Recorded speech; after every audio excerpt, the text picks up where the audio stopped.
চৈতন্য কিছুৱে নাই সেই সময়ত ৰক্ষা কৰে তাক আউৰ কোনো জন নাই। ভৱ সমুদ্ৰত মহাতমু জালে কৰয়তা কয়াবি মিত্ৰ বন্ধু গণে আখিয়া ডাকিলে ক্ষীণ দৃষ্টি চাৱে মাত্ৰ। একদিকে দেখে মৃত্যু তামো জাল আনদিকে স্নেহ জাল মোৰ মুখতে দেখে চতুৰ্দিকে দাৰুণ মৃত্যুৰ জ্ঞান হুৱে হত ঘনে চাৰে চাত কণ্ঠ কণ্ঠ শুকাই যায় মুখত নোলায় বাণী কিছু মাত্ৰ ভয়ে ধাতুৰি যায়। পুত্ৰ ভাৰ্যা ধন কিমতে বঞ্চিব কৰে নানা আৰ্তনাদ হেন সময়তে যমদূত আহি কষ্টে কৰে প্ৰাণ ত্যাগ। এৰি হলোক যায় যমলোক ভুঞ্জয় নানান ক্লেশ দেখি জমালয় ধাতু উৰি যায় দুৰ্ঘোৰ নৰকে বাস।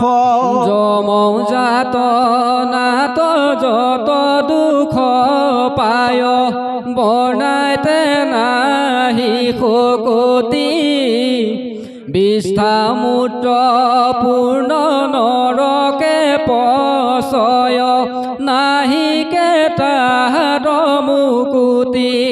পুৰ চন্দনে যদিহে ৰঞ্জিত নানা ৰত্নে বিভূষিত সুৰম্য বিচিত বসন পিন্ধিয়া নাহি কভূতি পীড়িত।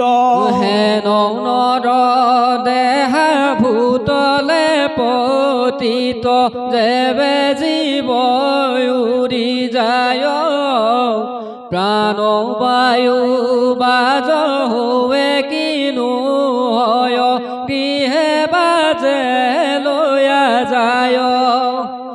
যিটো মোৰ গৃহ বুলি নানা কষ্টে জীৱন্তে বান্ধিয়াই আছে পুত্ৰ ভাৰ্যা গণ কৰয় কন্দন সবে ত্যাগে কৰে পাছে। অৱশেষে কাষ্ট অগ্নিৰ সংযোগে দেহ ভস্মীভূত হয় ইহেন সুন্দৰ মানৱী দেহাতি পঞ্চভূতে লীন যায়।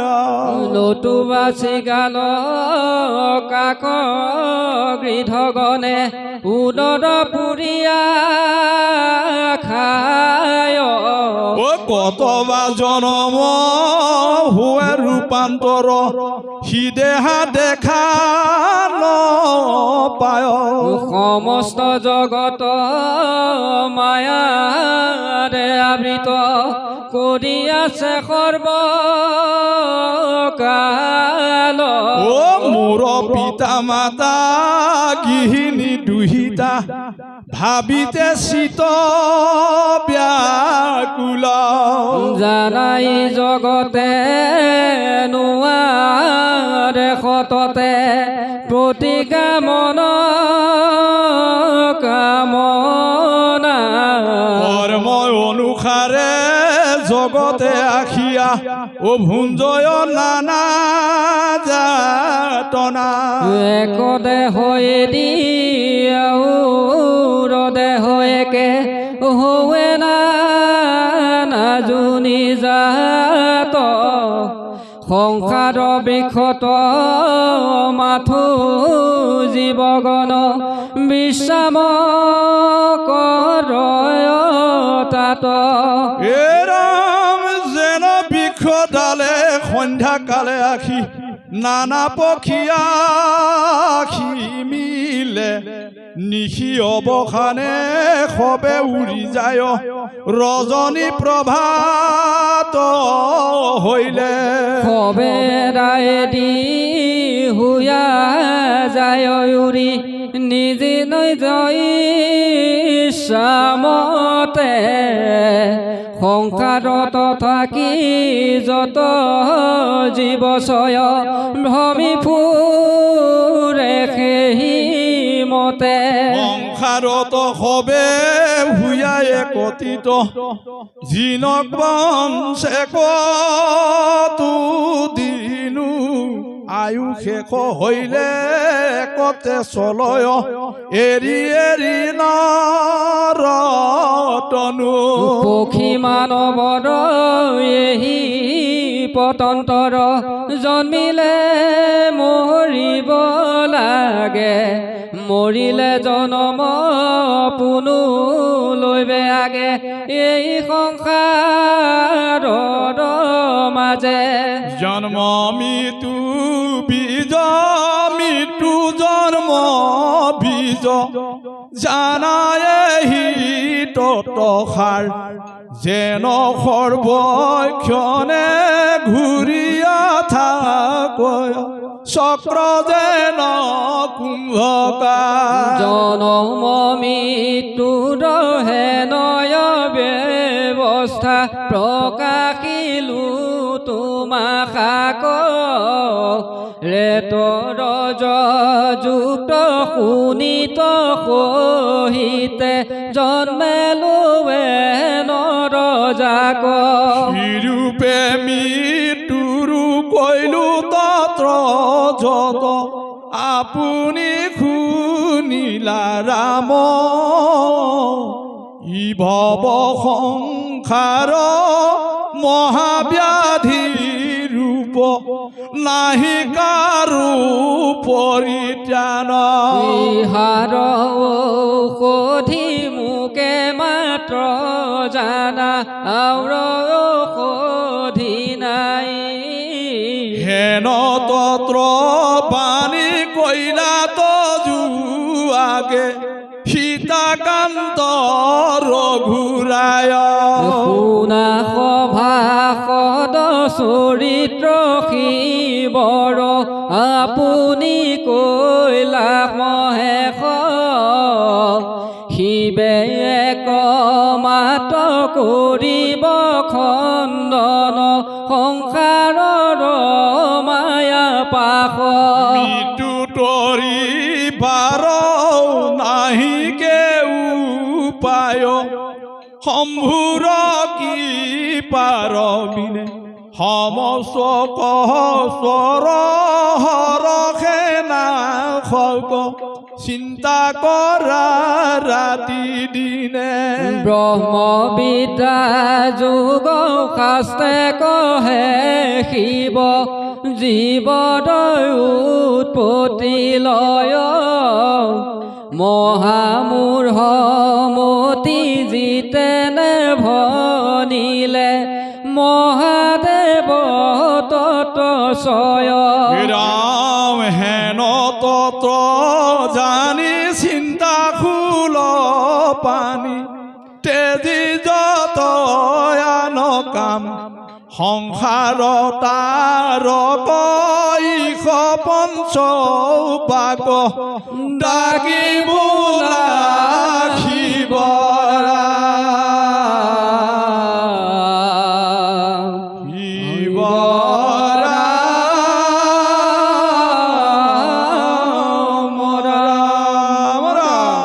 কৃষ্ণ। নৱম অধ্যায় দেহৰ স্বৰূপ নিৰ্ণয় পদ।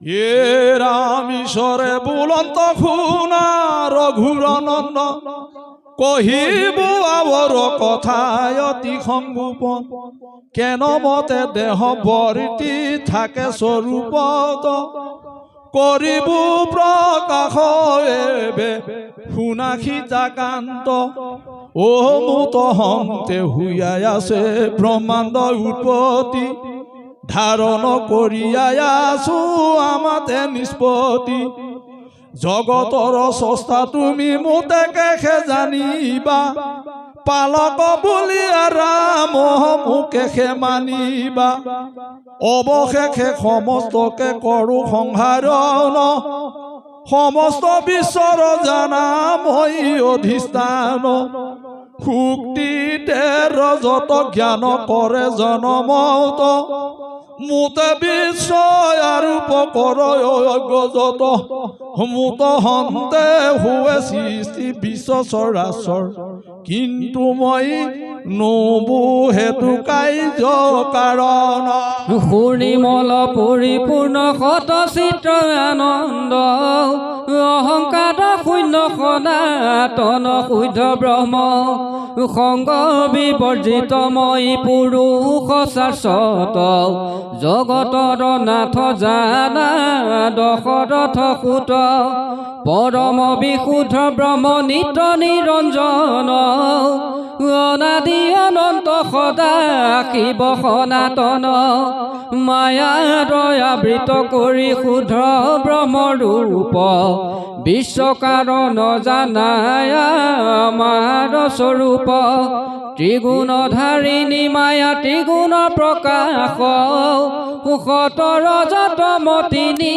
গুণৰ বিকাশ ৰাম শুক্ল বৰ্ণ শত গুণ জ্ঞানৰ আকাৰ পৰম আনন্দময় গুণ ৰাণা ৰঘুবৰ ৰজগুণ ৰক্ত বৰ্ণ ভাৱত চঞ্চল সকলো দুখৰ হেতু মহাবল কৃষ্ণ বৰ্ণ তম গুণ স্বভাৱত জৰ সদা উদাসীন সুখ দুখ নাহি তাৰ আমাৰ সহিতে যুক্ত হুইয়া তিনি গোট মায়ায়ে আৱৰি আছে সকলো জীৱিত কাংখতে ৰৌ পাইছ জ্ঞান সৰ্প ৰজুকাত বিশ্বভান্তি মোতে হুৱে মায়াৰ বসত যদ্যপি জানিবা আমি সবাৰো আশ্ৰয় মায়াৰ আশ্ৰয়ে সৃজি আছো ভূত ছয় পঞ্চভূত হস্তে হন্তে বিশ্বৰ সৃষ্টি হয় সিহেতি দেহিক জানা পঞ্চভূতি কয় পিতৃ মাতৃ জীৱা বস্তু কৰয় ভক্ষণ তাত বন্তে ছয় গুটি উৎপন্ন পিতৃ হন্তে স্নায়ু অস্থি মৰ্যা তিনি জাত চৰ্ম মাংস ৰক্ত কোষ মাটিৰ সঞ্জাত আৰু ছয় ভাৱ শুনা লক্ষ্মণয় গজ মাতৃজ পিতৃজ আৰু ৰস জয় আত্মজ ৰাম শতজ শাশ্বত জানা এহি ছয় ভাৱ দেহ মধ্যে বিৰাজ কৰয় সৰ্বভাৱ মাতৃজ ভাৱৰ আঠ গোট অংগ হয় ৰক্ত মাংস মজ্জা আৰু যকৃত হৃদয় হে ৰাম শ্ৰীপানাভি গুৰ্ভ জানা মাতি পদাৰ্থ জননীৰ হন্তে জানা তৰথ শ্মশুৰ লোমকেশ স্নায়ু নখ দন্ত শিৰ শুক্ৰধমনি নৱ পদাৰ্থ প্ৰীতিৰ শৰীৰৰ পুষ্টি বৃদ্ধি বৰ্ণ বল স্থিতি সন্তুষ্টি উৎসাহ লোভ ৰস জপ ভীতি ইচ্ছা দেশ সুখ দুখ ধৰ্ম চিন্তা জ্ঞান যত্ন আয়ু ইন্দ্ৰি দশ আত্মজ প্ৰমাণ কৰ্ণতক চক্ষু জীৱা নাসিকা প্ৰভৃতি পঞ্চ জ্ঞানেন্দ্ৰিয় বুলি জানা ৰঘুপতি হে ৰাম ৰূপ ৰস গন্ধ স্পৰ্শ শব্দ পঞ্চভূত প্ৰজ্ঞান উপযুক্ত গুণ অতি অদ্ভুত ভিনে ভিনে তাত কৰ্ম শুনাৰ ঘোষুত কৰ্ণে শব্দে শুনে তকে স্পৰ্শ অনুভূত হে ৰাম চৈখুৱে ৰূপক দেখে জীৱাসা লৱে নাসিকায়ে ঘান লৱে জানিবা ৰাঘৱে মুখ হস্ত পাদ গুজ উপস্থ প্ৰভৃতি পঞ্চকৰ্মেন্দ্ৰিয় বুলি জানাৰ ঘুপতি মুখেৰে বচন আছে হস্তে কৰ্মদান গুইহেৰে ত্যাগ কৰে পদেৰে গমন উপস্থে সাধয় জানা দুই গুটি কাজ মৈথুন ৰমন আৰু মূত্ৰতি আগয় মন বুদ্ধি অহংকাৰ চিত্ত চাৰি গুটি অন্তকৰণৰ নামে হোৱে বিহিত মনৰু জানিবা ৰাম আশ্ৰয় বিষয় সুখ আৰু দুখ বুলি জানিবা নিশ্চয় ৰাম স্মৃতি ভীতি হিত আৰু কল্পনা যত্ৰ বুদ্ধিয়ে সাধন কৰি থাকে বিৰত মই মোৰ ভাৱ কৰি থাকে যিটো মূঢ় অহংকাৰ বুলি তাক